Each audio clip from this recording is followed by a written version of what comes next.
천사가 떠난 후에야 베드로는 뒤늦게 깨닫게 됩니다. 아, 하나님이 하셨구나. 내가 감옥에서 탈출했구나. 감옥에서 탈출하는 도중에는 이게 정확하게 무슨 일이 일어나고 있는지 잘 모르죠. 이게 꿈인지 뭐 환상인지 뭐 진짜인지 잘 구분 못합니다. 그래요. 우리 삶 속에도 하나님 어떤 일을 계획하시고 진행하실 때도 비슷하죠. 일이 진행되어져 가는 도중에는 이게 도대체 무슨 일이야? 이게 하나님 하신 일 맞아?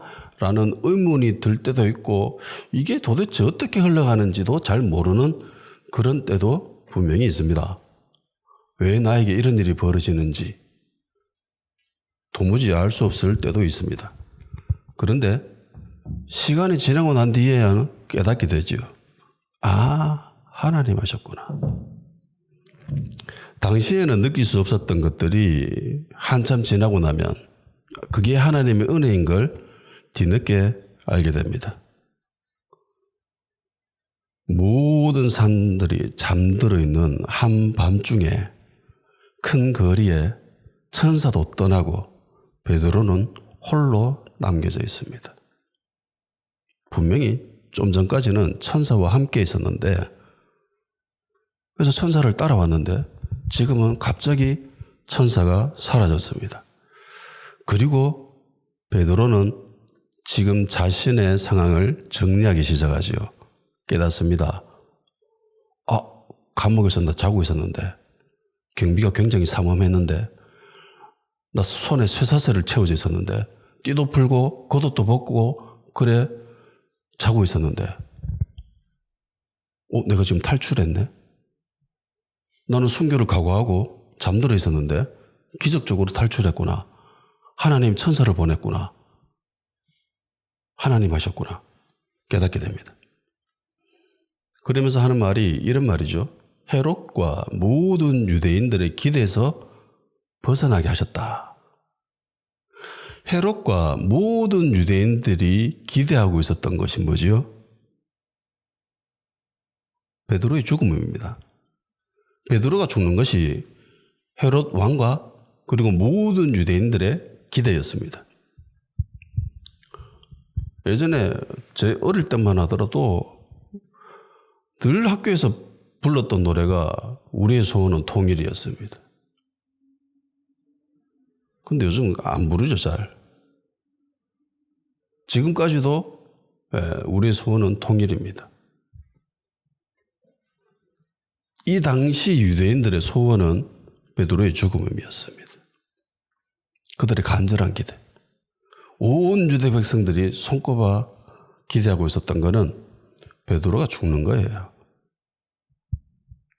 그리고 베드로는 그들의 기대대로 감옥에 잡혔습니다. 철저한 감시하에 그리고 몇 시간만 있으면 유대인들이 그토록 바라고 바라던 헤롯이 그토록 소망하고 있었던 기대가 이루어집니다. 그리고 베드로는 그들의 기대에 부응하기로 하죠. 받아들이잖아요. 자기의 순교를. 그래, 너희 기대대로 내가 죽어줄게. 뭐 죽음을 전혀 거부하거나 두려워하거나 무서워하지 않습니다. 우리 그리스도인들은 그래요. 죽음을 무서워하지 않습니다. 그런데 베드로는 기대를 받아들이는데 교회는 그들의 기대를 받아들이기를 거부합니다. 그리고 이들은 모여서 간절히 하나님께 기도하죠. 그리고 이들의 기도대로 하나님은 헤롯과 모든 유대인들의 기대를 박살내버리시죠. 그 어떤 강력한 요새도 분쇄시킬 수 있는 분이 우리 하나님이십니다. 전지전능하신 분이시죠. 능치 못할 일이 없으신 분입니다. 여러분, 세상의 기대대로 살려고 하는 사람들이 있지요. 우리 그리스도인들은 세상의 기대대로 살아서는 안 됩니다. 세상이 바라는 것들이 있죠. 세상이 소망하는 것들이 있습니다. 이것이 대세라고, 이것이 주류고, 이것이 풍조라고, 이것이 흐름이라고 그렇게 이야기하는 사람들이 있습니다. 이렇게 살아야 된다. 세상의 흐름을 몸을 맡기는 사람들은 그리스도가 아니에요. 그리스도인이 아닙니다. 우리는 세상의 풍조에 휩쓸려 살아가는 사람들이 아닙니다. 그들의 기대대로, 세상의 기대대로 살아가는 것이 아니라 맞서야죠. 믿음을 가지고. 세상의 기대가 너무나 강력하고 이것밖에 길이 없다고 포기하라고 하는 사람들이 있습니다.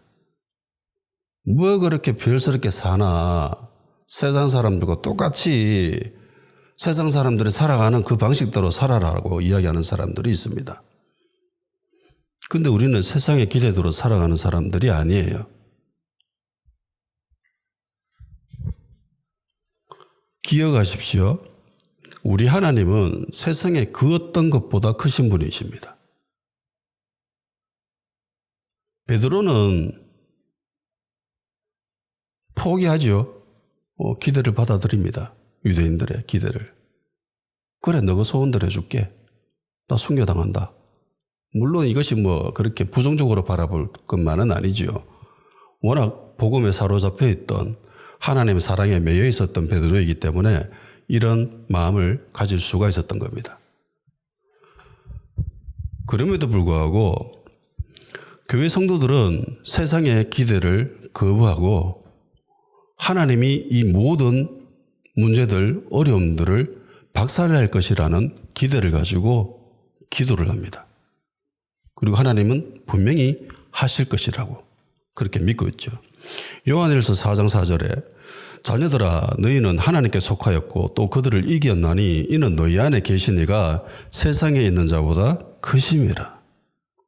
우리 하나님은 세상에 존재하는 그 어떤 것보다 크신 분이십니다.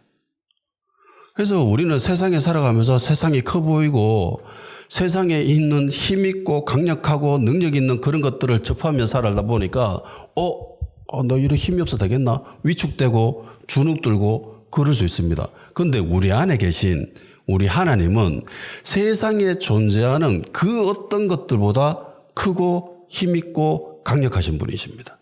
아멘? 그렇기 때문에 우리는 세상과 맞서 싸울 수 있다는 겁니다. 세상의 기대대로 살아가는 것만은 아니라는 거예요. 하나님의 기대대로 살아가는 겁니다. 그리고 우리에겐 믿음의 사람들이 있지요. 기도의 사람들이 있습니다. 우리를 둘러싼 수많은 증인들이 있다고 히브리서에 기록하고 있지요. 현대인 성경에는 이렇게 번역해주고 있습니다. 12장 1절 이렇게 많은 증인들이 우리를 지켜보고 있습니다. 그러므로 우리도 모든 무거운 짐과 얽매이기 쉬운 죄를 벗어버리고 목표를 향해 꾸준히 달려갑시다. 믿음의 경주를 하여 가는데 우리를 응원해주는, 우리의 경주를 지켜보며 응원해주고 박수 쳐주는 수많은 증인들이 있다는 거죠. 그래서 믿음의 수많은 증인들은 우리가 세상의 기대대로 살아가기를 원하지 않습니다. 야, 세상이 바라는 대로 살지 마. 믿음대로 살아가. 그렇게 응원하고 있다라는 거죠. 베드로는 자신의 한계를 인정하고 유대인들의 기대를 벗어나는 걸, 거부하는 것을 포기해버립니다. 받아들이죠. 그리고 잡니다. 잘 자요. 베드로가 이런 상황 속에서 숙면을 취할 수 있었던 것은 여러 가지 요인이 있을 수 있습니다. 저 같으면 절대로 그렇게 못해요. 조금만 밝아도 못 자고, 소리도 조금 나도 잘 못 자고, 배고파도 잘 못 자고, 그렇거든요. 조금만 고민이 있어도 잘 못 자요. 근데 베드로는 내일이면 죽는데 잡니다. 아마 그가 가진 천성이 그럴 수도 있고, 뭐 성격, 체질, 뭐 아무 데서나 잘 잘 수 있는 그런 체질일 수도 있고, 혹은 그의 믿음이 워낙 출중했기 때문에, 그의 신앙이 너무나 탁월했기 때문에 그럴 수도 있습니다. 또는 하나님이 부어주신 성령으로 충만해져서 평안함이 그를 완전히 사로잡아서 샬롬이 그 안에 충만해져서 그렇게 되었을 수도 있습니다. 또 다른 이유로는 믿음의 사람들이 기도해줘서 그럴 수도 있습니다. 예루살렘 교회는 세상이 바라고 소망하는 대로 그들의 기대대로 일이 되어지기를 거부하고 기도하죠. 그리스도인들이 거부하는 몸짓, 행위는 다른 게 아니에요. 기도하는 거예요. 당연히 예루살렘 모든 교회 성도들은 기도했습니다. 당사자인 베드로는 기도도 안 하고 잠자고 있는데, 근데 예루살렘 교회 성도들은 기도했습니다. 잠도 안 자고. 베드로를 위해서. 베드로는 포기했지만 교회는 포기하지 않았습니다. 그러니까 간혹 보면 그런 사람들이 있어요. 예수는 믿지만 교회 안 다니는 사람들이 있습니다.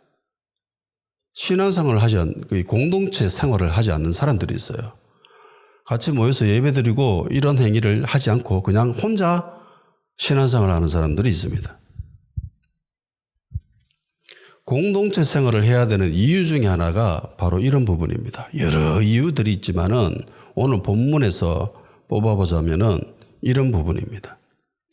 개인이 도저히 감당하지 못할 영역들이 있어요. 내가 생각하건대 도저히 빠져나갈 방법이 없고 해결책도 없고 그렇게 막막한 그런 때가 있습니다. 그런 경우들이 있습니다. 도저히 답도 없고 해결책도 없고 포기할 수밖에 없는, 빠져나갈 구멍을 아무리 찾아봐도 보이지 않는, 그래서 체념할 수밖에 없는 그런 상황이 한 번쯤은 겪을 수도 있습니다. 그런데 이런 상황 가운데, 그래서 베드로는 포기하잖아요.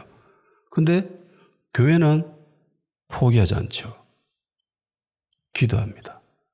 그리고 하나님은 그들의 기도를 들으시고 응답하시죠. 교회는 자기 일처럼 기도합니다. 결국은 하나님이 움직이시죠.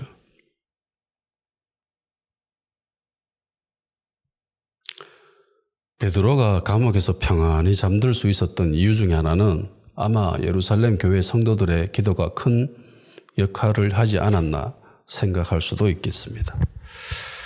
이제 감옥에서 벗어난 베드로, 큰 거리에서 혼자 남았죠. 천사도 떠나가고 그때서야 깨닫습니다. 아, 하나님이 하셨다. 유대인들의 모든 기대에서 벗어났구나. 그리고 베드로는 자기가 어떤 일을 해야 되는지 생각합니다. 주변 상황, 정보들, 그런 것들을 받아들이고 분석하고 정리해서 어떤 결론에 도달합니다. 그리고 움직이죠. 베드로가 내린 결정이 뭡니까? 마리아 집에 가자. 마리아 집에 가야 된다. 하나님이 가라고 한 적이 없습니다. 천사가 떠나면서 자, 이제 마리아 집에 가라고 한 적이 없어요. 그냥 천사는 갑자기 사라졌습니다. 갑자기 나타났듯이 또 갑자기 사라졌어요. 마리아 집에 간 거는 베드로 스스로 결정한 겁니다. 이 부분에 대해서는 지난 시간에 설명해 드렸지요. 베드로 본인 스스로 단독적으로 결정했습니다. 그러면 질문, 베드로는 왜 마리아 집에 가려고 했을까요?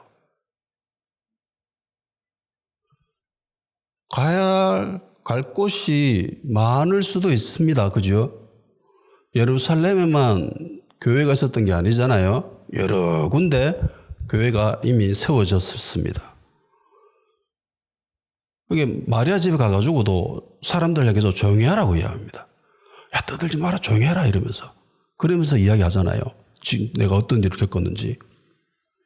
그러니까 굉장히 조심하고 있는 베드로예요. 그러면은 예루살렘을 벗어나야죠. 즉시. 근데 그러지 않고 일단은 먼저 마리아 집에 갑니다. 왜 하필 마리아일까? 전에 마리아가 어떤 인물인지 한번 살펴봐야 되겠습니다. 본문에는 마리아를 마가라 불리는 요한의 어머니다라고 이야기합니다. 요한의 어머니.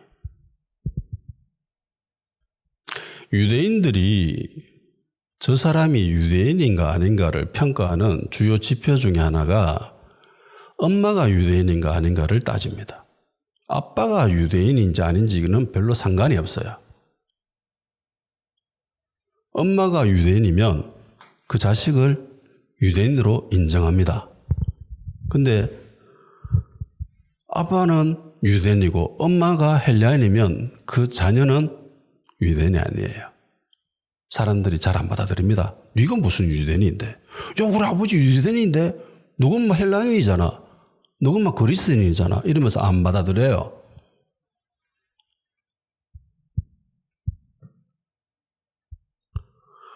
사도행전 16장 1절 3절에 이렇게 되어 있습니다. 바울이 더베와 루스드라의 이름에 거기 디모데라 하는 제자가 있으니 그 어머니는 믿는 유대 여자요 아버지는 헬라인이라.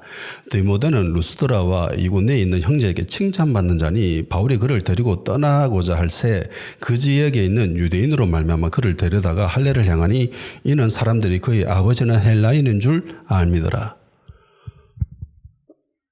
바울의 아들이 디모데지요. 영적 아들. 근데 이 디모데는 엄마만 유대인이고 아버지는 헬라인입니다. 근데 모든 사람들로부터 인정받아요. 칭찬받아요. 믿음 있다고, 신앙 좋다고. 왜? 그 엄마가 믿는 유대인이었기 때문에. 그러니까 엄마가 가진 그 신앙, 믿음 그대로 자녀에게 전수된 거죠. 교육은 엄마가 하거든. 유대인에게서는. 그래서 엄마가 유대인이면 인정을 해주는 거예요. 그래서 마리아가 마가라고 하는 요한의 어머니지요. 그래서 역으로 이 요한이 어떤 사람인지를 보게 되면 이 마리아가 어떤 사람인지 알 수 있게 된다는 겁니다.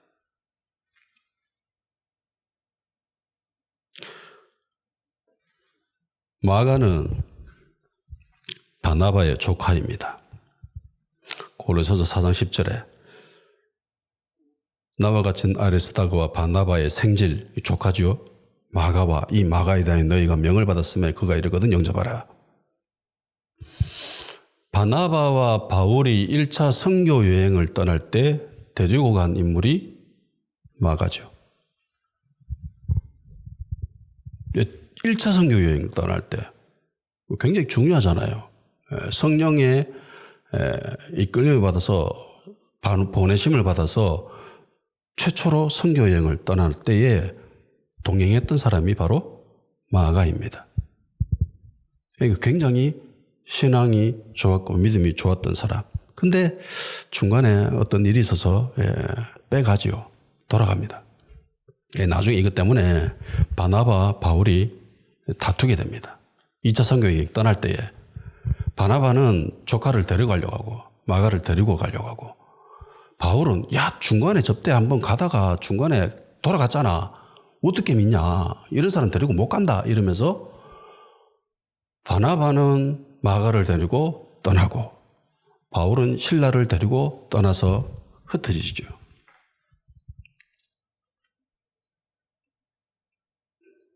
근데 나중에 바울이 마가를 인정합니다. 디모데후서 4장 11절 누가만 나와 함께 있느니라 네가 올 때 마가를 데리고 오라 그가 나의 일에 유익하니라. 지금 바울이 감옥에 갇혔거든요. 적지 않은 사람들이 바울을 떠났습니다. 외면했습니다. 그래서 바울이 이야기하잖아요. 누가만 나하고 같이 있다. 없다. 다른 사람들. 근데 올 때 디모데야 마가 데리고 온다. 그전에는 마가를 거부했잖아요. 근데 지금 세월이 지나고 난 뒤에 마가를 인정합니다. 받아들입니다. 마가는 달라졌죠.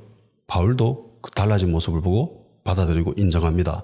내가 하는 일에 마가가 굉장히 큰 도움이 되니까 데리고 꼭 온네, 꼭 데리고 온네 그렇게 부탁을 합니다. 그리고 이 마가는 나중에 복음서를 기록하게 됩니다. 마가복음. 사복음서 중에서 최초로 기록된, 제일 먼저 기록된 것이 마가복음입니다. 그래서 신학자들은 마가복음을 기준으로 해서 다른 마태, 요한, 누가가 기록했다라고까지 평가를 합니다. 그만큼 마가는 교회사에서 큰 획을 그은 인물입니다.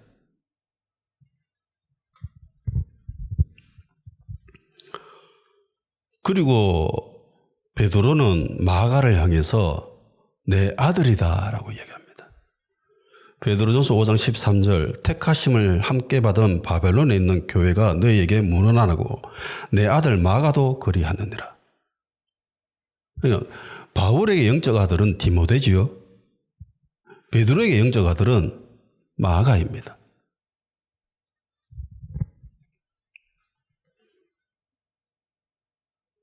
그리고 좀 전에도 이야기했다시피 바나바의 조카입니다. 그래서 신학자들 중에 어떤 분들은 바나바와 마가의 엄마 마리아는 남매지간이다 라고 이야기합니다. 그러니까 바나바가 보여준 신앙과 마리아의 신앙, 마가의 신앙이 비슷해요. 유사합니다.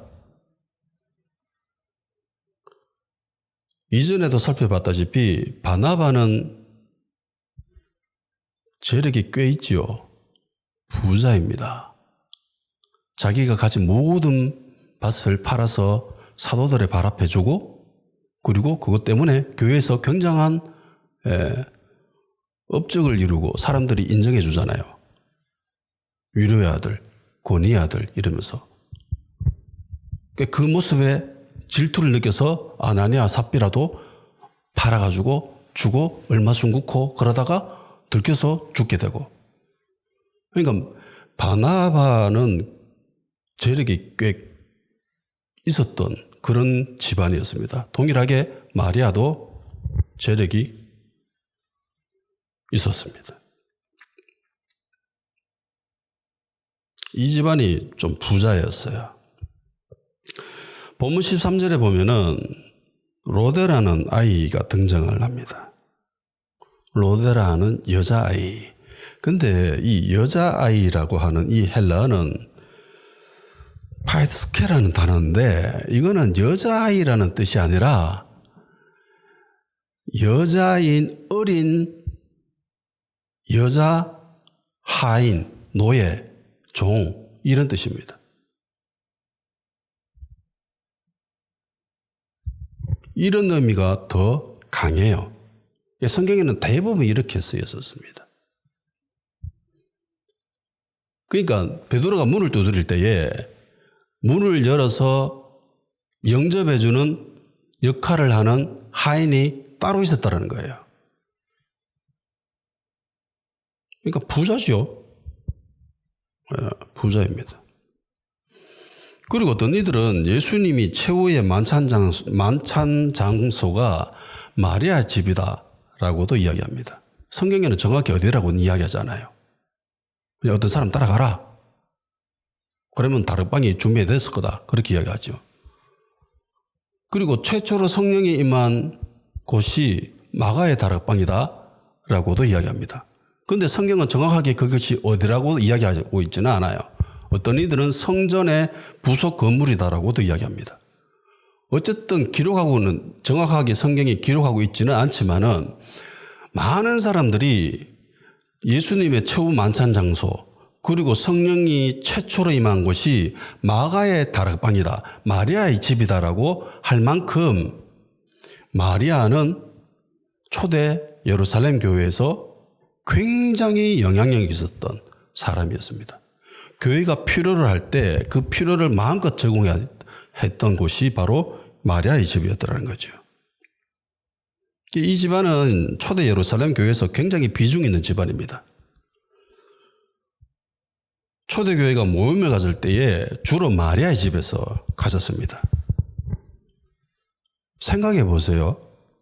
이 당시 교회는 지금처럼 교회 건물, 예배당이라는 장소가 없지요. 주로 이들이 어디에 모였습니까? 성전이나 집이나 이렇게 모였습니다. 근데 예루살렘에 있었던 그리스도인들이 본격적으로 유대인들의 핍박을 받기 시작하면서 이제는 더 이상 성전에서 자기들이 그리스도인이라는 것을 마음껏 드러내지 못해요. 그러면 핍박받기 때문에, 박해받기 때문에, 잡히니까, 죽을 수 있으니까. 거기서는 그냥 일반 유대인인 것처럼 행동을 하고, 그리고 집에서 모였을 때는 자기들이 그리스도인이라는 그런 특징을 마음껏 드러내면서 모임을 가졌다는 거죠. 성찬도 하고, 기도도 하고, 예수 이름으로 모이고, 병 고치기도 하고. 그러니까 예루살렘 교회의 성도들이 한두 명이에요. 엄청나게 많지 않습니까? 그래서 대부분 사람들이 흩어졌을 거예요. 각 집안별로. 그러면 넓은 집에 모였겠습니까? 좁은 집에 모였겠습니까?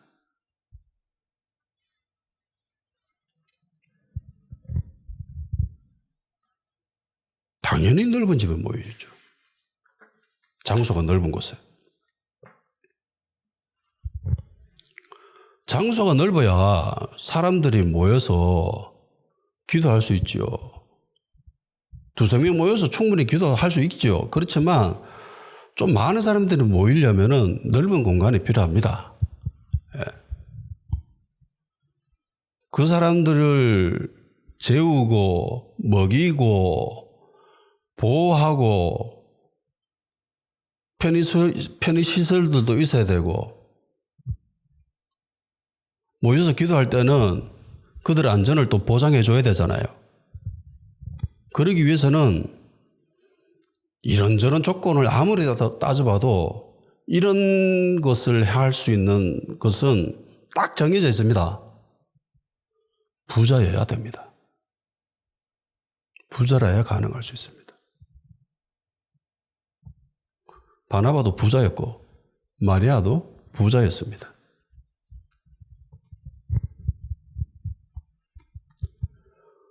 간혹 어떤 사람들은 부자를 향해서 부정적인 시선을 가지기도 합니다. 저 사람 편법으로 부자된 거 아이가? 저 사람 돈 많다는데 불법적인 일을 한 거 아이가? 이러면서 대체로 어떤 일부의 사람들은 부자라는 사람을 향해서 되게 삐딱하게 바라보는 경향성이 있어요. 그리고 성경에도 부자는 천국에 들어갈 수 없다라고 이야기하죠. 주님 말씀처럼 부자는 천국에 들어가기가 지극히 어렵다고 합니다. 얼마나 어렵냐? 낙타가 바늘길 통과하는 것보다 더 힘들다, 어렵다. 그러면 그게 가능하다는 소리예요? 불가능하다는 소리입니까? 불가능하다는 소리죠. 그런데 하나님으로는 할 수 있다라고 합니다. 이 말의 의미는 하나님께 사로잡힌 부자는 천국에 갈 수 있다라는 소리예요. 성령님께 사로잡혀 있는 사람은 천국에 얼마든지 들어갈 수 있다라는 말입니다.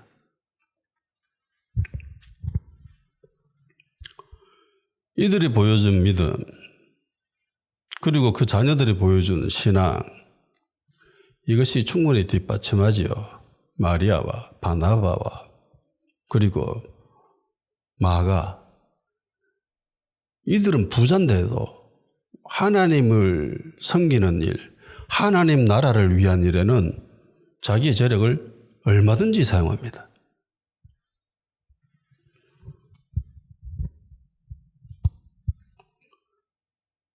저는 여러분이 부자가 되기를 바랍니다. 부자 되십시오. 돈 많아야 됩니다. 근데 세상에 사로잡힌 부자는 지옥 갑니다. 교회 다닌다 하더라도.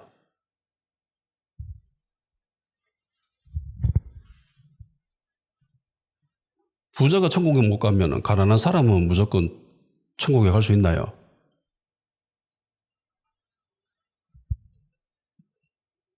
그것도 아니죠. 그러면 그리스도인들은 가난해야 되나 부자해야 되나 별 상관이 없다는 소리입니다. 바울도 이야기하잖아요. 빌립보서 4장 11절에서 13절, 내가 궁핍함으로 말하는 것이 아니라 어떠한 형편이든지 나는 자족하기를 배웠노니 나는 비천에 처할 줄도 알고 풍부에 처할 줄도 알아. 모든 일 곧 배부름과 배고픔과 풍부와 궁핍에도 처할 줄 아는 일체의 비결을 배웠노라. 내게 능력 주시는 자 안에서 내가 모든 것을 할 수 있느니라. 어떤 상황이든지 별 상관이 없다라는 거예요. 가난하든지 부하든지 그게 중요한 게 아니라 예수 안에 있느냐 없느냐, 이게 중요하다는 소리입니다. 그럼에도 불구하고 둘 중에 무엇을 택해야 되느냐 하면은 저는 부자를 택하려고 합니다. 근데 부자가 리스크가 더 심해요. 그건 분명합니다. 그럼에도 불구하고 부자여야 될 이유는 마리아의 모습을 통해서도 우리는 충분히 알 수 있습니다. 그러니까 부자로 말미암아 하나님 나라를 위해서 그리고 교회를 위해서 섬길 수 있는 일이 더 많기 때문이에요.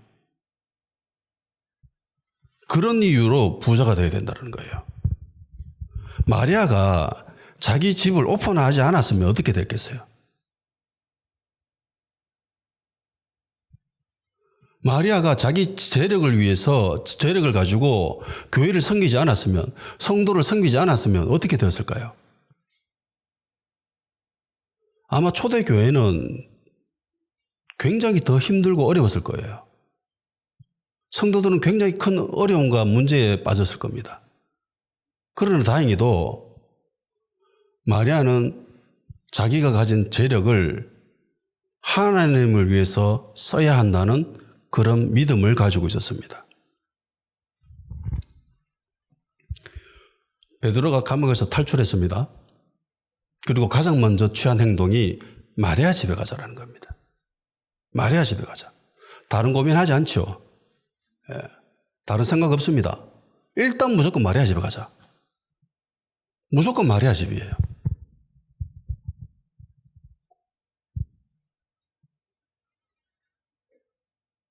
여러분이 부자가 되어가지고 주님의 일에 귀하게 쓰임받기를 소망합니다.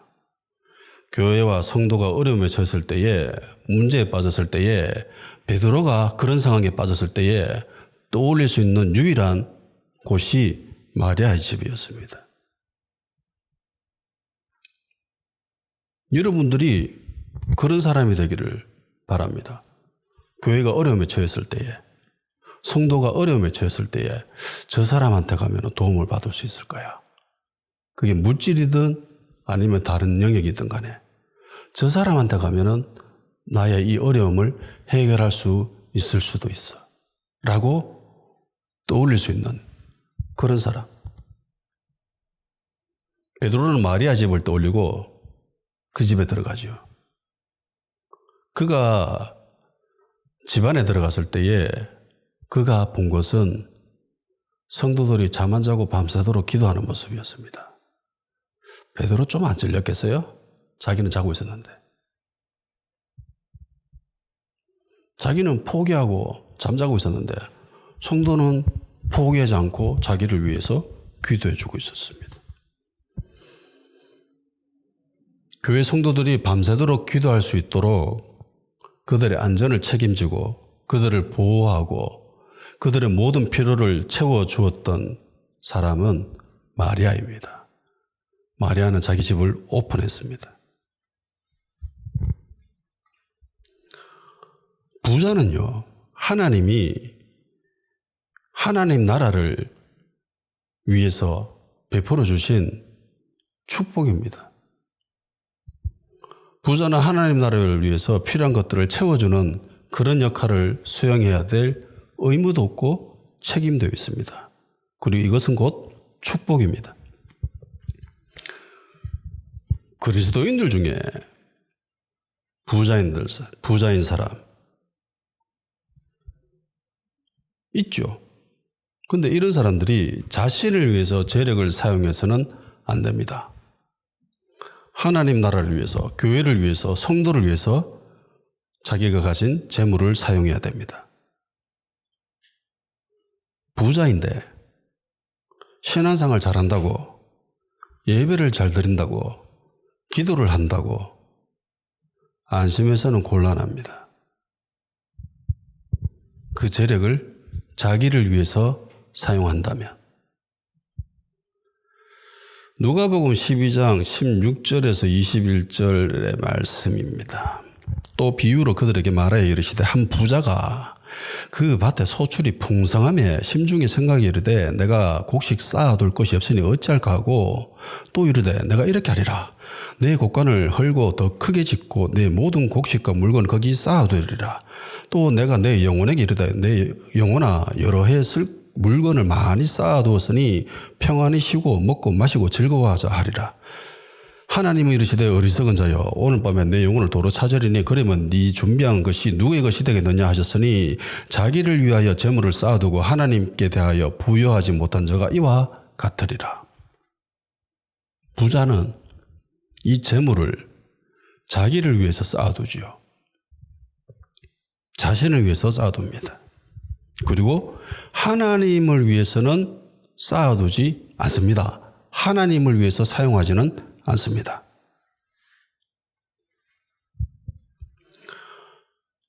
자기가 가진 재물을 하나님 나라를 위해서 사용하지 않으면은 그 재물은 반드시 자신을 위해서 사용하게 됩니다. 그럴 수밖에 없어요. 너희가 재물과 하나님을 겸하여 섬길 수 있다고 했습니까? 없다고 하죠. 그러니까 이 재물을 하나님을 위해서 사용하지 않으면 그 사람은 재물을 섬기는 사람입니다. 보면은 그 재물을 자신을 위해서 쌓아두고 있죠. 그러면 자연스럽게 그 영혼은 병들게 됩니다. 이 부자가 이렇게 얘기하잖아요. 쌓아두자 이래놓고 내 영혼아 평안히 쉬고 먹고 마시고 즐거워하자. 여러분 돈을 왜 벌려고 합니까? 세상 사람들이 보통 우리가 뭐 신앙적인 부분 이런 것들을 제외하고 돈을 많이 벌어야 된다고 합니다. 돈을 벌으려고 그렇게 사람들이 삽니다. 돈을 왜 벌려고 하죠? 평안히 쉬고 마시고 즐거워하기 위해서. 딴 이유가 있나요? 없습니다. 돈을 벌려고 하는 이유는 쌓아두려고, 자신을 위해서. 이게 자연계의 법칙이에요. 세상의 법칙입니다. 세상의 흐름이고 세상의 풍조고 세상의 거대한 물결이 이래요. 근데 우리 그리스도인들은요, 자연계의 법칙을 따라야 됩니까? 하나님의 법칙을 따라야 됩니까? 하나님의 법을 따라야 됩니다. 그래야 우리의 영혼이 안전합니다. 근데 사람들은 이걸 착각해요. 돈이 많으면 교회 다니는 사람들 중에 돈을 많이 벌게 되면은 이거를 자기의 신앙과 자기의 믿음과 연결시키려고 합니다. 그리고 난 뒤에 이렇게 해가지고 내 영혼아 평안히 쉬고 마시고 즐거워하자. 이게 자연적인 흐름이에요. 그래서 의도적으로라도 반드시 11조는 꼭 해야 됩니다. 안 그러면 이 흐름에 그냥 휩쓸려 가요.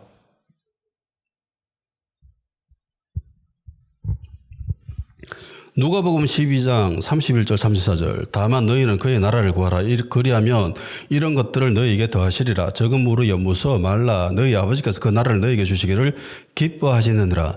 너희 소유를 팔아 구주하여 낡아지지 아니하는 배낭을 만들라. 곧 하늘에 둔 바 다함이 없는 보물이니 거기는 도둑도 가까이 하는 일이 없고 좀도 먹는 일이 없느니라. 너희 보물 있는 곳에는 너희 마음도 있으리라. 먼저 그의 나라와 의를 구하는 것. 이 행위는 다른 게 아니라 나의 재물을 사용해서 구제하는 거죠. 이게 하나님 나라를 이루는 거라요. 이게 하나님 의를 이루는 거라고 합니다. 이게 하늘나라에 보물을 쌓아두는 것이라고 이야기합니다. 그러니까 구제하는 것이 하늘에 보물을 쌓아두는 거고 이 땅에 쌓아두는 것은 자신을 위해서 쌓아두는 거예요. 이런 사람들은 천국에 들어가지 못한다는 거죠. 하나님을 위해서 사용해야 됩니다. 하나님 나라를 위해서 사용해야 됩니다. 교회를 위해서 사용해야 되고 성도들을 위해서 사용해야 됩니다. 공동체를 위해서 사용해야 됩니다. 마리아처럼. 이 땅에 살고 있는 대부분의 사람들은 부자가 되길 바랍니다. 이 땅에 살아가는 사람들 중에 나의 소원은 가난한 사람입니다. 라고 이야기하는 사람 봤어요? 없어요. 특별한 신앙인이 아닌 이상 이렇게 이야기하는 사람은 없습니다. 대부분의 사람들은 부자가 되기를 바랍니다. 그러면 그들이 부자가 되었을 때에 자기가 가지고 있는 그 재력을 어디에 사용할까요?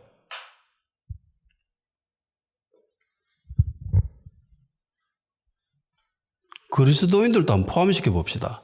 교회 다니는 사람들. 냉정하게 쌓아둔 그 재력을 버려들이고 자기가 벌었던 그 돈을 어디에 씁니까? 자기에게 쓰죠. 주 용도는 자기입니다.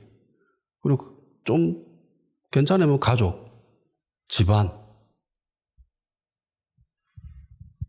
유산 때문에 가족끼리 또 다투는 사람도 많잖아요. 그리스도인들도 마찬가지입니다. 부자인 그리스도인들이 세상 사람들과 똑같이 자기가 가지고 있는 이 재력을 자신을 위해서 혹은 가족을 위해서 자기 집안을 위해서만 사용한다면 위험합니다. 천국에 못 들어가요. 주님 분명히 이야기하셨잖아요. 주님 못 따라갑니다.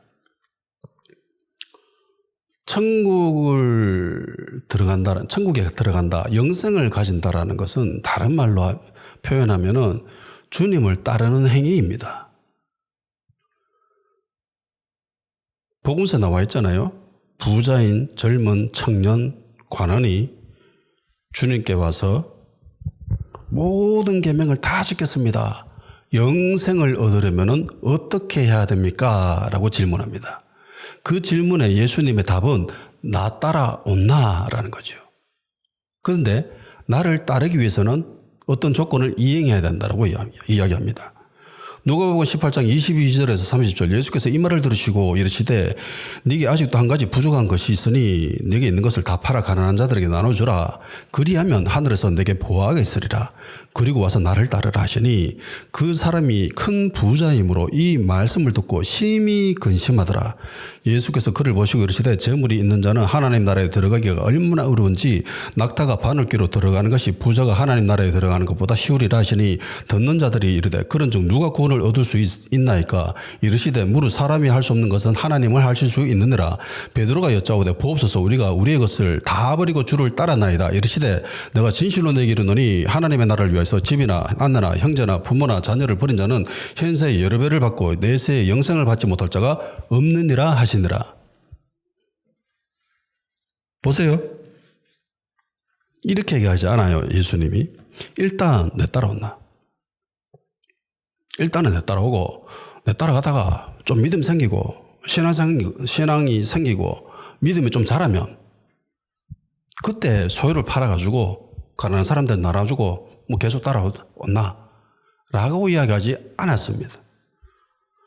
나를 따라오려고는 먼저 네가 가지고 있는 그 재물 다 팔아서 가난한 사람들 나눠주라.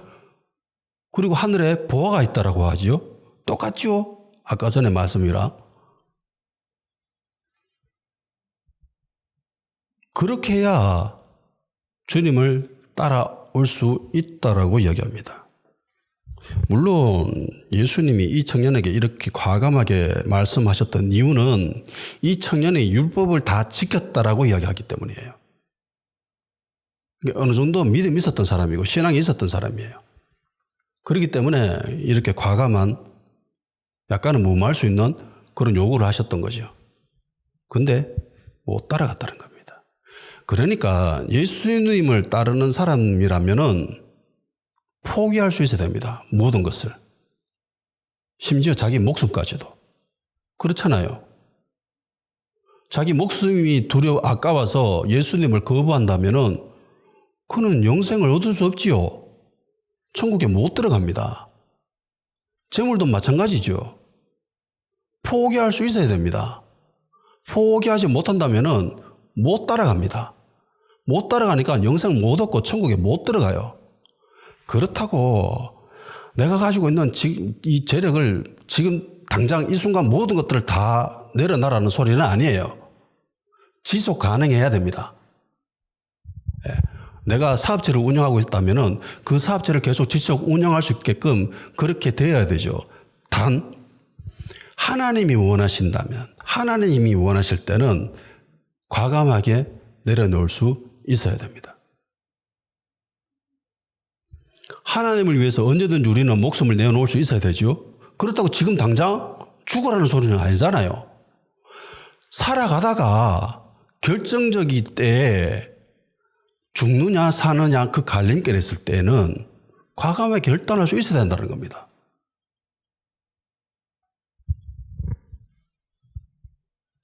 외수도처럼 죽으면 죽으리라. 그러면서 나갈 수 있어야 된다는 겁니다. 욥의 세 친구처럼, 욥의 세 친구라, 다니엘의 세 친구처럼 그렇게 하지 않아야 할지라도 나는 믿음의 길을 지킨다. 신앙을 지킨다. 그런데 이 청년은 주님을 못 따라갑니다. 왜? 큰 부자였기 때문에. 이 사람이 가난한 사람이었으면 따라갔겠지요. 그래서 부자가 리스크가 커요. 그럼에도 불구하고 저는 부자가 더 좋다라고 생각합니다. 왜냐하면 할 수 있는 일이 더 많아요. 하나님 나라를 위해서, 교회를 위해서, 주님을 위해서. 선교하는데 보탬 주고, 선교사님도 교회 세운다 하는데 도와주고, 굶어가고 있는 사람들, 죽어가고 있는 사람들을 도와주고, 지금 전 세계적으로 얼마나 어려움들이 많습니까? 얼마 전에 네팔에 큰 홍수가 나가지고 정말 많은 사람들이 고통을 당하고 있는데, 그런데 선교사님들은 또 보내주면 얼마나 좋아요, 돈을. 가난하면 그런 거 보내주겠습니까?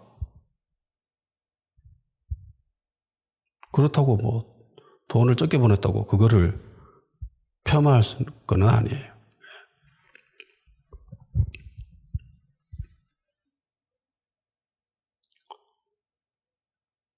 반면에 주님의 제자들은 우리는 다 포기하고 주님을 따랐습니다 라고 이야기하죠.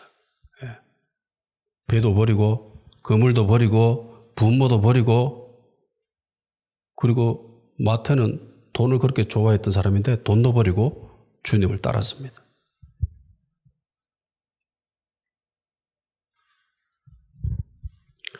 그래서 부자가 되려고 하는 사람들은 반드시 성령님께 사로잡혀야 됩니다.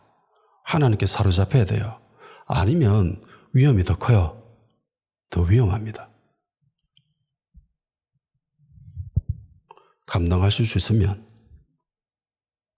부자이길 바랍니다. 이 부자 젊은 청년과는 쌓여있는 그 재물을 보고 포기할 수 없었습니다. 아마도 이 청년이 모든 율법을 지킬 수 있었던 것, 그 큰 이유 중에 하나는 돈이 많았기 때문이지 아니었나. 돈 많은 사람들은 삶이 평안해요. 예, 어려움이 없거든. 그러니까 율법 지키는 게 그렇게 힘들지 않아요. 다른 사람들보다. 모든 것을 내려놓을 수 있는 사람이어야 진정한 그리스도인이 될 수 있습니다.